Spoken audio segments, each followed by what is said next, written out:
Garaşly döwletler arkaşygynyň hökümet başdanlarynyň geňeşiniň nowatdaky mejlisine gatnaşmak üçin ýurdumda gelen Garaşly döwletler arkaşygynyň baş sekretary Sergey Lebedew bildirilen mihmanseýerlik hemde duşmaga döredilen mümkinçiligi üçin hoşarlygyny beýan edip, Türkmenistanyň Garaşly döwletleriň arkaşygynyň çäklerine hyzmatdaşlygy hemde köp taraply dialogy ösdürmäge berýän gollawyny arkalaşykda ýokary baka berilýänini bellädi.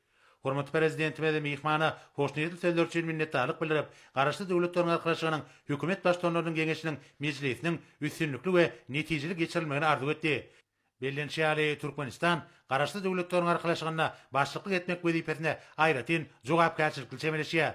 Türkmenistanyň 2026-njy ýylda Garaşly döwletleriň arkaşygyna başçylyk etmeginiň konsepsiýasynyň üstünlikli durumça geçirilmegi munyň aýdyň beýanydyr. Şunun bilen baglanykda şu ýylyň 9-njy oktýabryna Hadaryň ajaýyp kenaryna geçirilmegi meýilleşdirilýän Garaşly döwletleriň arkaşygynyň döwlet başdanlarynyň geňeşiniň mejlisiniň ähmiýetine aýratyn üns çekildi we bu sammitin ýylyň baş wakaty boljakdygy bellenildi.